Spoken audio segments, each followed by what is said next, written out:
Hello friends, তো চক্রবর্তী বাবু YouTube পরিবারে তোমাদের স্বাগত। আমি সন্দীপ চক্রবর্তী। অন্যান্য দিনের মতো আজকেও আমি চলে এসেছি তোমাদের সঙ্গে শেয়ার করব একটা লেটেস্ট আপডেট, যেটা হলো আমাদের বলিউডের সুপারস্টার অর্থাৎ খিলাড়ি কুমার অক্ষয় কুমার, তার আপকামিং যে মুভিগুলো আসতে চলেছে এই 2024-এই, সেইগুলোর নাম এবং রিলিজ ডেট আমি আজকে তোমাদের সঙ্গে শেয়ার করব। তো চলো আর বেশি দেরি না করে শুরু করা যাক। না, প্রথমেই বলি 12ই জুলাই তার যে সিনেমাটা আসতে চলেছে সেটা হলো সারফিরা। এর পরের মুভিটা হলো 6 সেপ্টেম্বর অর্থাৎ 6 সেপ্টেম্বর তার যে মুভিটা আসতে চলেছে সেটা হলো খেল খেল মে। তারপরে 2রা অক্টোবর তার যে মুভিটা আসতে চলেছে সেটা হলো স্কাই ফোর্স। এবং 24শে ডিসেম্বর বা ক্রিসমাসে তার যে মুভিটা আসতে চলেছে সেটা হলো ওয়েলকাম 3 অর্থাৎ ওয়েলকাম টু জঙ্গল। তো এই একই বছরে চারটা সিনেমা এখনও তার আসতে বাকি আছে, একটা বিশালই ব্যাপার।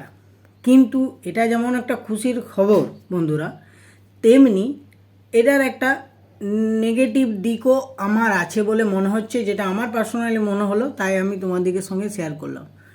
না, এটা হচ্ছে যে একজন স্টার যার প্রচুর ফ্যান ফলোয়িং আছে, যার সিনেমার দেখবার জন্য অনেকেই আগ্রহী, সেই রকম একটা স্টার যার এই মুহূর্তে সময়টা একটু খারাপ যাচ্ছে। কেন বলছি না, তার অলরেডি একটা মুভি রিলিজ করে গেছে, সেটা হলো না বড়ে মিয়াঁ ছোটে মিয়াঁ, যেটা এবছর ঈদেই অলরেডি রিলিজ করেছে। তো সেই সিনেমাটা কিন্তু বিরাট কিছু বাণিজ্যিক সফলতা পায়নি, এবং তার পিছনের দিকে যে কয়েকটা সিনেমা এসেছিল সেইগুলোও কিন্তু বিরাট কিছু হিট হয়নি। তো অতএব অক্ষয় কুমারের এখন সময়টা কিন্তু খারাপ যাচ্ছে।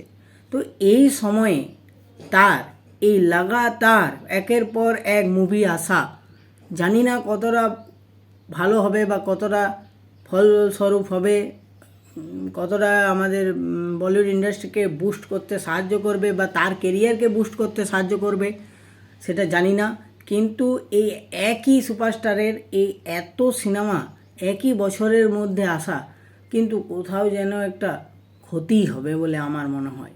কারণ ধরো এই যে 12ই জুলাই একটা সিনেমা আসছে, জুলাইয়ের পর তার 1 মাস যেতে না যেতে সেপ্টেম্বর একটা সিনেমা আসছে, আবার সেই সেপ্টেম্বর মাসটা শেষ হতে না হতেই আবার অক্টোবরে একটা সিনেমা আসছে, অক্টোবরের সিনেমা আসতে না আসতেই আবার ডিসেম্বরেও একটা সিনেমা আসছে।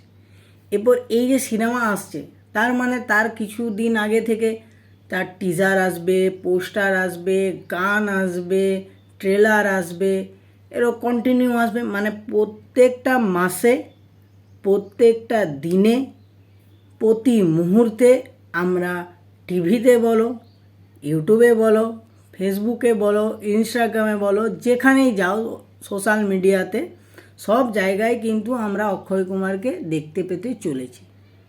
একটা স্টারকে যখন কন্টিনিউয়াসলি আমরা দেখব, তখন তো কোথাও না কোথাও তার প্রতি যে আকর্ষণটা, যেটা তাদের ফ্যান আছে, ফ্যান ফলোয়িং আছে, ফ্যান বেস আছে, সেটা ঠিক আছে, তাদের ক্ষেত্রে ঠিক আছে, কিন্তু যারা নর্মাল অডিয়েন্স তারা তো এটা ভালো চোখে নেবে না।